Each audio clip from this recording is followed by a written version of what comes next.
Today's living lesson is love languages. Now, let me say right up front, because I don't want this to become a bait and switch, meaning I'm telling you I'm going to talk all about love languages. In fact, I am, but not in the way that you might be excited to hear if you adhere to that whole premise. To be honest, I believe the whole thing that comes up, things like this, tough love or love languages, is entirely hogwash. Because the whole premise of love language is to let everyone else know how I want to speak to you, and you need to understand my language rather than trying to understand theirs, and everybody's trying to make sure that their needs and their wants and their desires are all met by people who, quite frankly, are bankrupt of having what you need. And so that's just one of the many reasons I don't adhere to the whole love language. However, I wanted to share that if we focus instead on experiencing more of His love and having it so much so that it's overflowing on everyone close to us or even comes near to me, that they're going to be able to feel Him. Now, I think that's a wonderful thing to adhere to rather than this whole new love language and quoting it and getting people to become more and more selfish, because we're born selfish, self-centered, and it's all about dying to self. But let's just come up right now and let you know that I did use that little phrase when I was asking my husband while having breakfast, what should we title this? And I have to say, he's right. I think it probably caught your attention. But here's the real message that I wanted to share today, and that is He really all I want, all I need, and all I live for? Because recently I've had to really, it's been quite a journey, because it's really easy to say, oh, He's all I want, all I need, and all I live for. And that's easy for you, Aaron, because, as you probably know from all the previous podcasts, or not all, but most of the previous one, ever since the pandemic and our lockdown, I was living in paradise. I mean, every door that I came close to, my husband, the gentleman that he is, just opened the door. So I didn't even have to wonder, what door should I go through? Not only did he provide that, and of course, yes, this is the abundant life. When I would envision something, before I needed to do anything, I would lean on Him just exactly like it says, and He would cause me to be able to actually see where I needed to go, what I needed to do.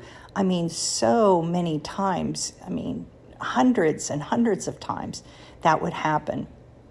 And so when everything's playing out perfectly, what happens if things don't do that? Things aren't like that. You're not living in paradise. You're not living on a continuous vacation like I have been for almost 2 years. And what's so funny? Because as soon as I was just writing down just a few notes, I totally forgot about there's the life of Job. He's the epitome of it. You know what his wife said, curse God and die. Mainly, I didn't remember it because, I can't compare to that kind of life, what he endured and the suffering he endured. However, as I was making those notes, my husband reminded me that there's a big backstory to the Restore Your Marriage book and the Wise Woman that I've never shared. And also, you get a little glimpse in Abundant Life series where I wrote using a BNN Michelle. Anyway, what I wanted to share is, well, okay, my husband's saying, just give a little synopsis. There was a time when I lost my income, I lost my ministry, when my website mysteriously, poof, it was there one day, completely gone the next. I lost my children, I lost my home, and I even lost my country. I was driven from my country for the safety of, well, me and my children. So the question is, can you live the abundant life when your life is like that?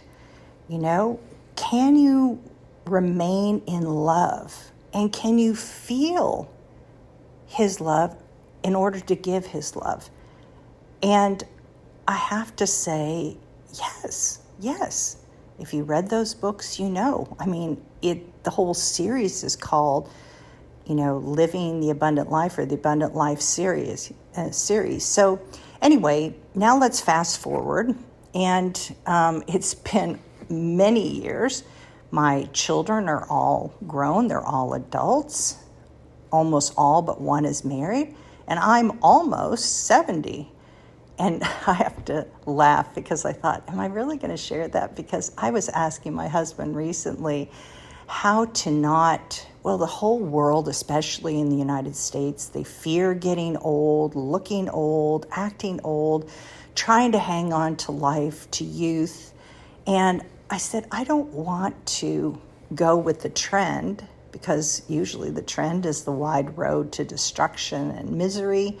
Instead, I want to take that narrow road. So help me to do that. And he told me, just start saying, you're almost 70, which I'm not quite there, but it's kind of like with my grandchildren. He reminded me, when my grandchildren, they are, as soon as they have a birthday, the next thing they're saying is, oh, I'm almost a teen, when they're actually just turned 11, And so I thought, I'm going to do that. So back on track, I fast forward, my children are grown, I'm almost 70.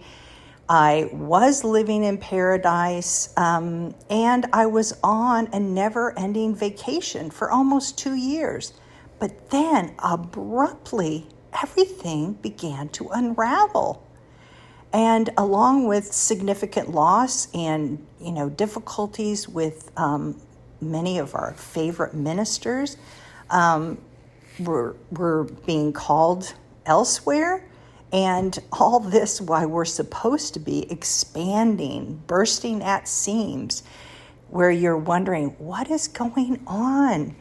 But I just have to say, and please don't let me forget that here, where I've been living in just the lap of luxury. So of course, that's the abundant life that I want to live, other people want to live.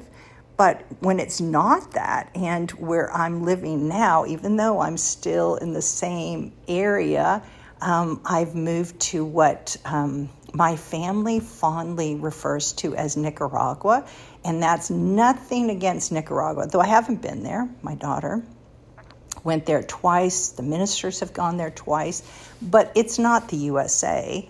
That's a third world. This is a first world, and a very rich country, but it is much different, and it's difficult. It's difficult to live, especially for me. Also, I'm moving still every few weeks, so I've got nothing but a few pieces of luggage. Certainly not when I was down to one luggage when I was writing the Abundant Life series, but nevertheless, and please, this is funny too. It didn't help when my friend came and said, where are you now? Send me your address. And when she walked in, she said, oh my gosh, Erin, in her southern accent, this is a dump, she said. So I had to laugh. But here's the thing. Is He all I want, all I need, all I live for? When people are saying, where is your God? Where is this heavenly husband, I have to say, I feel his love even more. And I wouldn't be surprised if I become very teary-eyed like I am right now. I find that I have lots of sighs, just sighs of satisfaction and contentment. And in a way, it's like I've proven to myself and to the other scoffers, that why would you want that abundant life? Why would you want it when you're going through the valley? Why does anybody want to have what you have? I mean, I want what you have when everything's going well. But when it's not, and when you're going down through the valley, then what? When you have blessings such as, you have a restored marriage, this impossible marriage that was restored, and everything's just one blessing after another. And people are saying, I want what you have. But when you travel through the valley, that life that no one wants, when people go out of their way to judge you, she must be out of God's will, or, like being punished, or she's being punished for the way she's living. Obviously, she's not right with God because she's being punished. But lest us forget about Job's quote unquote friends, they'll remind you, they'll confront you, and the enemy, your head, will come in, I'm disqualified. I'm not a good representation of his bride. How can you have no abundance of blessings and still live the abundant life? Well, that's the point. That's the whole point of this whole podcast. It's living abundant life when you appear to have nothing but troubles. That's the living proof. I am happy. I'm content. When my friends or family say, you've got to put up a fuss, make them move you into one of the new buildings, not this one that's, so close to the freeway and everything is just a nightmare. I hear the elevator going up and down all night. It's just behind my headboard. That's just one of many things. But that's when I can see I sleep like a baby. I lay down with my husband. I feel perfectly content because I know this is where he wants me to be for now. How long? I don't know. But whatever it is, whether I live in the lap of luxury and paradise, or whether I live in what we fondly call Nicaragua or a third world country right in the middle of the United States and all its abundance, what's the proof? The proof is that even then, that, the Proverbs 31 woman, she smiles at the future, but his bride lives today with the man of her dreams, the man who knows and can speak all the love languages. And I just want to close with asking, is he maybe whispering and calling your name?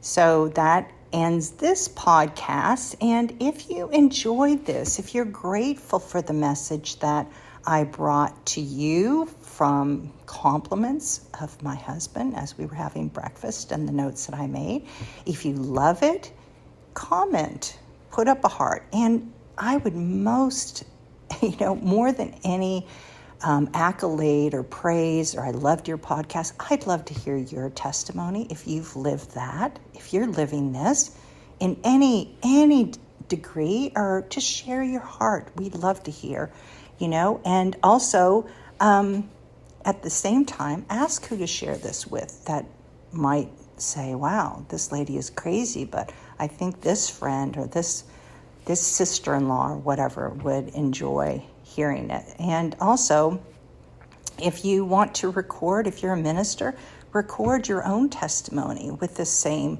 topic, or, just talk to your husband about it, because it is kind of a bait and switch, your love languages. But you'll notice that he was sure to let me come clean when I first came in and when I ended it. So anyway, thanks again for listening, and I hope you remain encouraged and, most importantly, in love.